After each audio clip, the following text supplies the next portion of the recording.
Hindi ko ma-imagine kung paano pa ulit makaka-survive kapag pandemic, lalo na ganito yung naku po, administrasyon natin. Magpa-pandemic ulit. Patay tayo dyan.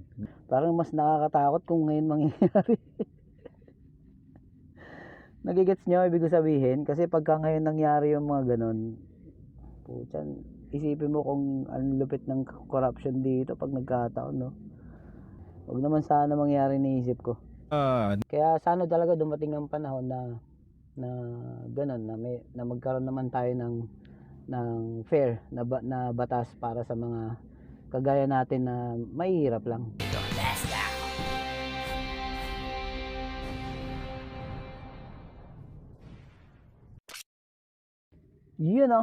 What's up mga Jeprox? Kumusta po kayong lahat? Ayos ba tayo dyan? It's your boy Jepoy na naman at nagbabalik. At eto guys, medyo nakakatakot to ha. Nipah virus mas matapang sa COVID-19. Nako po. Ay nako. Ano kaya itong na to, balita na to? Panoorin natin. At maganda to kasi si Doc Mata ang magpapaliwanag sa atin na kung gaano ba kadelikado o delikado ba talaga tong na to, virus na to, o kung anong dapat natin dapat nating gawin para hindi tayo masyadong mabother. Okay? Sige, huwag na natin patagalin. Let's go.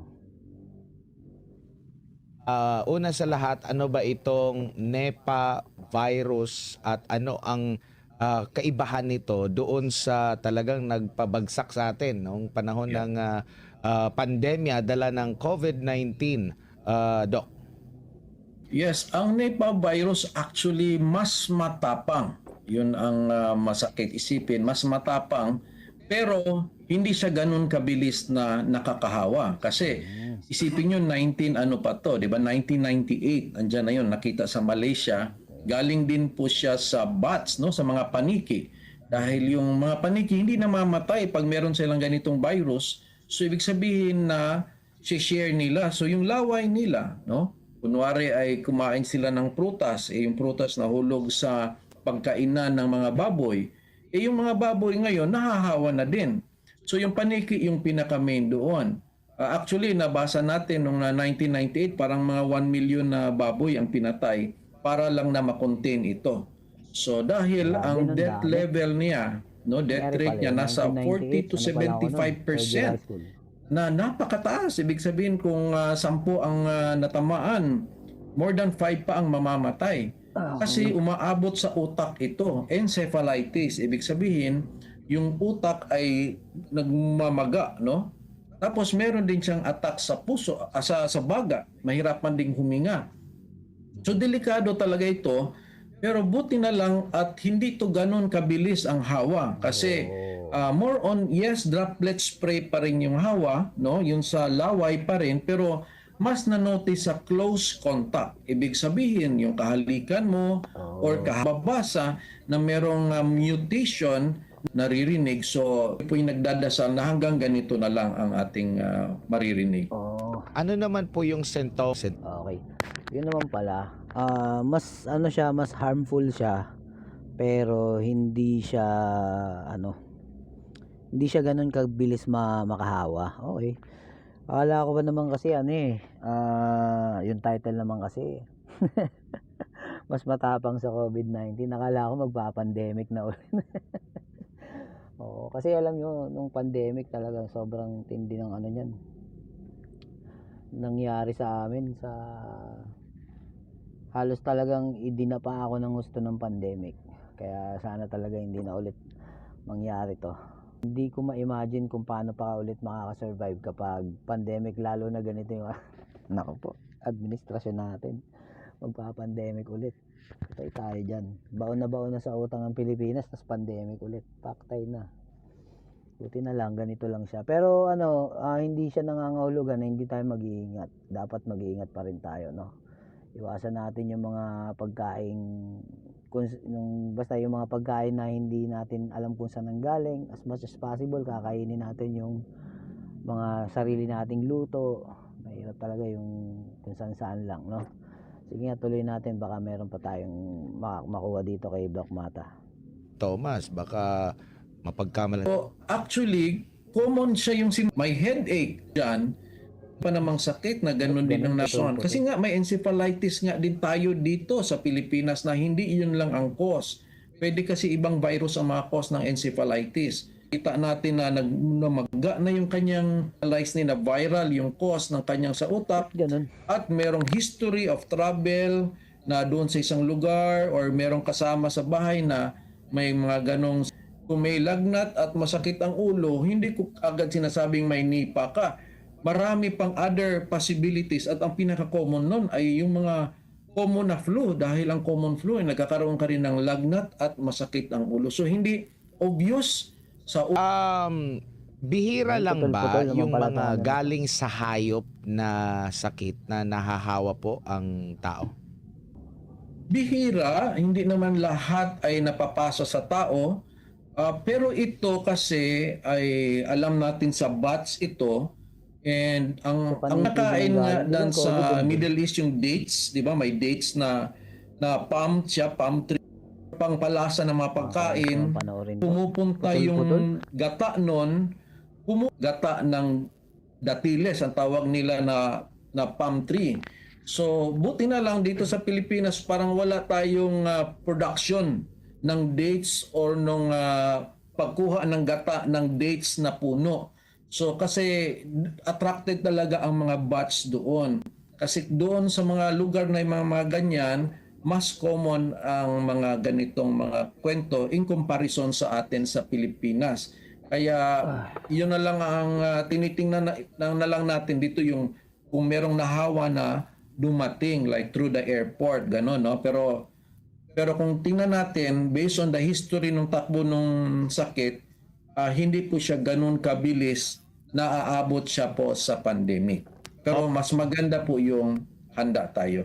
Opo, ito naman po ba once na nagkaroon ka ng ganitong klase ng virus, automatic ba siya, Doc, or mag-aantay ka pa ng ilang araw? Pero carrier ka na ng ganong virus kasi yun ang delikado eh. Minsan hindi magpapakita agad-agad ng sintomas or it takes time bago ka ng sintomas nito kasi halimbawa carrier ka na pala ng ng mismong virus, minsan hindi na didetect. I agree na pwede ka pong maging carrier just like the basic viruses. Even before the fever, during the fever, and even after the fever, a few days, pwede ka pa rin makahawa eh. So hindi ibig sabihin lang na during may fever ka, nakakahawa ka. Pwede kang asymptomatic, pero nagkikerry ka ng virus na yon. Tumataas lang siyempre yung hawahan pag yung nagbabahing ka na, umuubo ka na, mas maraming virus na lumalabas dyan. Kasi one way of defense din ng katawan natin para matanggal ang mga virus sa katawan ay yung pagbahing at ang pag-ubo. Defense mechanism natin yun. Kaya lang, siyempre, natatapon din natin sa ibang tao. Kaya kailangan, huwag tayong umubo or magbahing sa harap ng mga tao. So yes, hindi perfect yung, kunyari yung sa airport, pwede pong malusutan yan dahil wala ka pang lagnat pero carrier ka pa lang. Kaya kailangan din ng coordination na mag-report just in case merong mga ganong simptomas. But as of the moment, wala. Alam nyo, kinakabahan ako, no? Pwede maging diversion ng ng balita na naman to eh. Pwedeng gamitin na naman to ng Nako. Wag naman sana. Kasi, nako po. Pagka ginamit na naman to, pwedeng maging dahilan to para, nako, ang daming pwedeng matigil or wag naman sana. Kung nagigets nyo ako, i-comment nyo na lang. Basta ayoko kasi sabihin ng namang sinabi ang DOH na talagang identified na merong nakita sa hospital as of the moment sa Pilipinas. So ako po hindi masyado pang magpapanik. Ang akin lang, kailangan lang alam natin at tama yung at least unahin natin yung may simptomas kaagad. But yes, pwedeng makalusot. Opo, yung nito, treatment naman po, Doc, tsaka yung pang-iwas na magkaroon nito, sapat na po ba na panatilihing malusog ang pangangatawan para hindi ka mapabilang doon sa 5 sa 10 na pwedeng mapuruhan nitong ano na to, klase ng sakit na ito. Nipah virus. Apo. Yes, importante na tayo ay fit, no? Ibig sabihin ng fit is hindi tayo puyat, no? Pag parati tayong puyat, mas humihina ang ating resistensya. Pag masyado tayo sa alcohol, nasisira din yung ating immune system. Even ang smoking, advanced, nasisira na yung defense mechanism natin ng ating ilong tsaka ng ating baga. Tapos, kailangan ating pagkain ay healthy, balance ang diet ang kailangan natin. But more than that, kung talagang obvious na maraming nagkakahawahan, siyempre mas tayo na kasali na ulit yung mask, no? Pero as of the moment, siyempre sa mask ay andyan po kung hindi lang po Nipah kasi ang iniisip natin, no? Bakit tayo magmamask? Kung maraming tao, magandang magmask ka, no? Kung hindi ka pwedeng hindi lumabas ng bahay since unless na the DOH will alarm because of the presence sa ating bansa. As of the moment, Wag naman sana. stick to basic pa rin po yung ating advice regarding sa pagmask. Opo, Doc, may gabi, sir. Sir, itong Kung nung parang ni PRRD, nahirapan na tayo with regards dyan sa mga face mask na yan. Parang mas nakakatakot kung ngayon mangyayari. Nagigets nyo, ibig ko sabihin? Kasi pagka ngayon nangyari yung mga ganun, putyan, isipin mo kung ang lupit ng corruption dito pag nagkataon, no? Ay. Nakakatakot talaga. Huwag naman sana mangyari naisip ko. Nipah virus scare nagdadala po sa mga masamang alaala dulot po ng COVID-19. May mga pangamba po ang ating mga kababayan, lalo na yung mga medyo may pagkapraning, no, sa social media, na baka ito na raw yung round 2 ng pandemya. Anong masasabi mo doon, Doc? Well, 1998 kasi ito siya no? Tapos basic lang naman yung yung COVID talaga, nag-quarantine na nga dati sila doon sa China pa, yung hindi pa dumating sa Pilipinas, pero talagang lumabas. At the point is hindi ito this year, no? Natalo na to siya for many times, no? Kahit dito daw, 'di ba, sabi sa balita, yung sa Sultan Kudaniki, nahawa yung kabayo ba, tapos yung kabayo kinain ng mga tao at nahawa. So, madami ding namatay sa nahawa. Kasi doable yung basic quarantine. So, pagka nagagawa lang yung pag-quarantine at nasa stop na siya, hindi siya ka-level talaga ng COVID. Iba talaga yung COVID. Opo. Doc, may bala ako ng konti kasi marami po ngayon sa ating mga kababayan nakakabalita at nagtatanong po sa tunay na kalagayan ng kalusugan po ng ating presidente. At bago tayo umere, naglabas po ng video ang Presidential Communications Office, no? At nandun si Pangulong BBM at sinasabi niya po, Doc, na maayos na po yung kanyang kalusugan. Before that, marami kasi Okay, ano na nga natin yan? Siguro skip na natin yung part na yan. Kasi parang nai-injectan siya ng politika. Pero masasabi ko lang dyan, sa kakaganyan nila, pagpupuna-puna pa nila, baka hindi nyo alam kasi baka mamaya isa sa mga strategy yan para i-divert na lang kayo sa issue, sa totoong issue. Hindi nyo alam, baka kunyari lang yan na may sakit, ganon. Para lang siya siyempre pag-usapan. Siyempre maraming alam nila yan na maraming Pilipino nakaabang na gusto ng matigok yan si Bongbong. Oo, marami talaga may gustong mangyaring matigok yan. At ayun, para sa akin, hayaan nyo na lang na ang Diyos ang gumawa nun. Kasi alam nyo, ang Diyos ang may hawak ng buhay ng bawat isa sa atin. Siya ang bumubuhay, siya yung nagpapagali, siya yung bumubuhay, siya yung pumapatay, siya yung sumusugat, siya ang nagpapagaling. Walang makakaligtas sa kamay niya.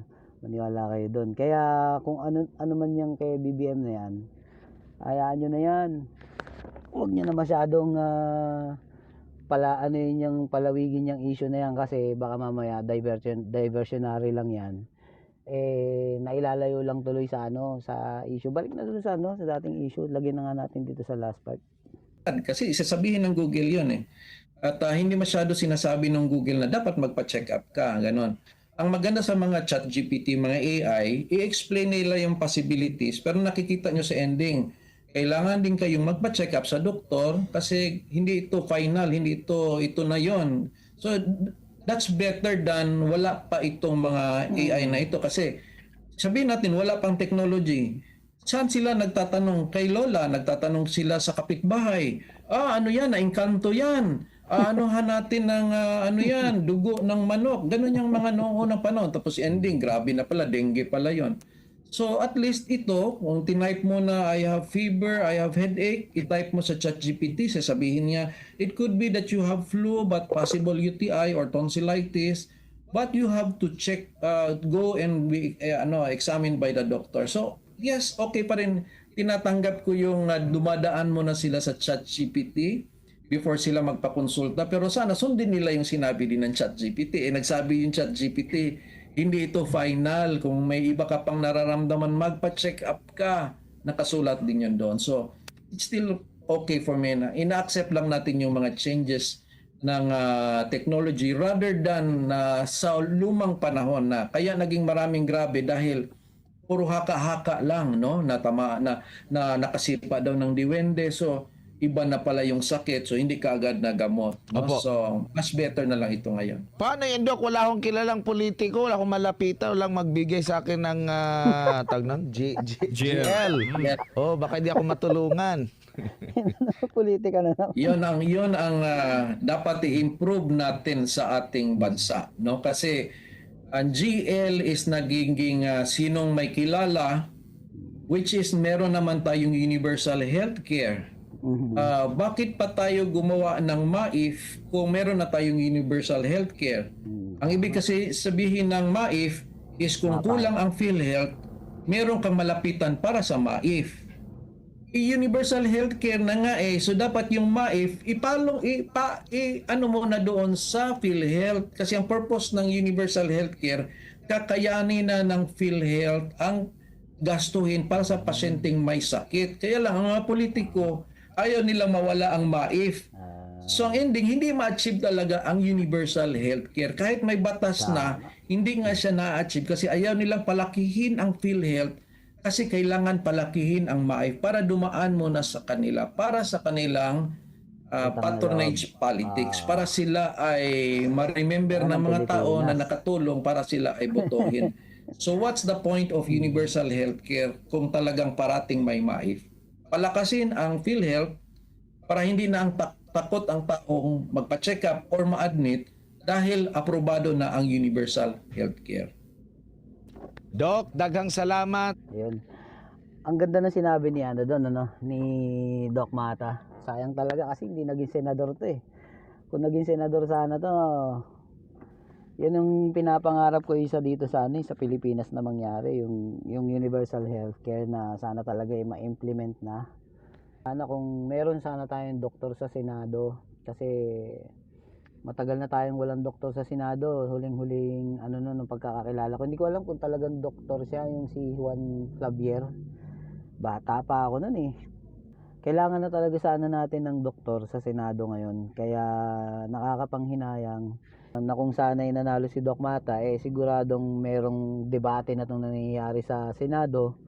Siguradong meron ng mga session na magsasalita ito tungkol dun sa mga ganyan. Dahil alam mo na, napaglalaroan yung budget, imbis na diretso na. Kasi di ba sa ibang bansa naman, posible na yung gano'n nagagawa naman na meron naman tayong PhilHealth na kinakaltasan naman tayo doon, mandatory.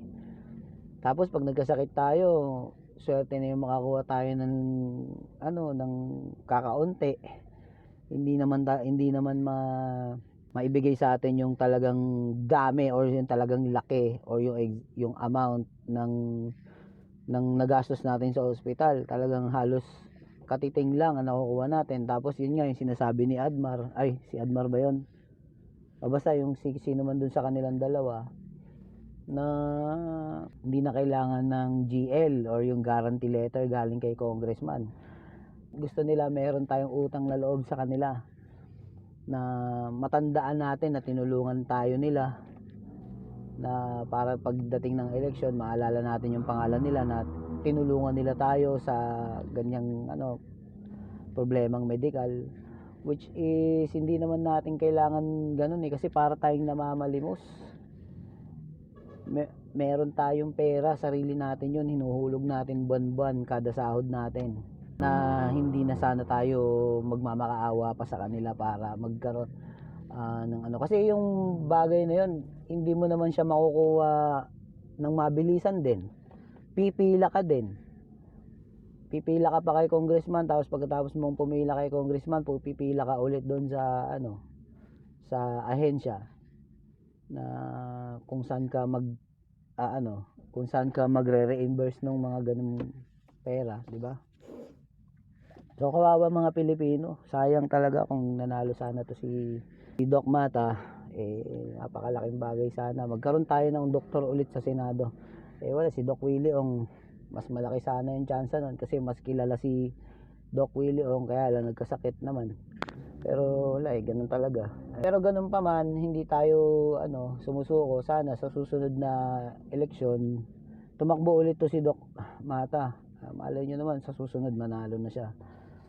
At gusto ko lang sabihin sa lahat ng mga makakapanood nito na tayo sana matuto tayong mamili ng kandidato natin na mga kagaya nito na lalaban para sa karapatan ng bawat Pilipino, lalo na sa serbisyong medical, kasi sobrang laking factor yung ganyan kasi tayong mga Pilipino takot tayo magkasakit kaya tayo natatakot magkasakit dahil gagastos talaga tayo ng malaki. Kagaya ko, halimbawa ako na namamasada, pag nagkasakit ako wala man lang ako ang mangyayari sa akin pag nagkasakit ako, either sa emergency fund ko siya maibabawas o sa mangungutang ako kung wala akong emergency fund, di ba? Ganun yun which is kung meron sana tayong ganito universal healthcare, hindi ka nag-aalala na pag may nararamdaman ka na mabigat sa pakiramdam mo, halimbawa habang nagdo-drive nahihilo ako, kailangan kong papatingin muna kaya ako, ganito ganyan, hindi ko iisipin na gagastos ako kaya pupunta agad ako sa doktor, ganun hindi naman lahat ng pare-parehas ng kalagayan. Meron mas mahirap pa sa kalagayan ko na talagang ang ginagawa na lang, tinitiis na lang, di ba? Kaya sana talaga dumating ang panahon na ganun, na magkaroon naman tayo ng fair na batas para sa mga kagaya natin na mahihirap lang, na hindi naman kasing yayaman ng mga makakapalamukha ng mga politiko na naandyan sa pwesto na yan, na pagka nagkasakit sila wala silang problema, ganyan. Pero higit sa lahat mga kababayan, mga kapatid, mga Jeprox at sa lahat na nakikinig, palagi nating ipagpasa Diyos ang lahat ng mga bagay-bagay. Palagi tayong manalangin. Ayan, may booking na ako, wait lang.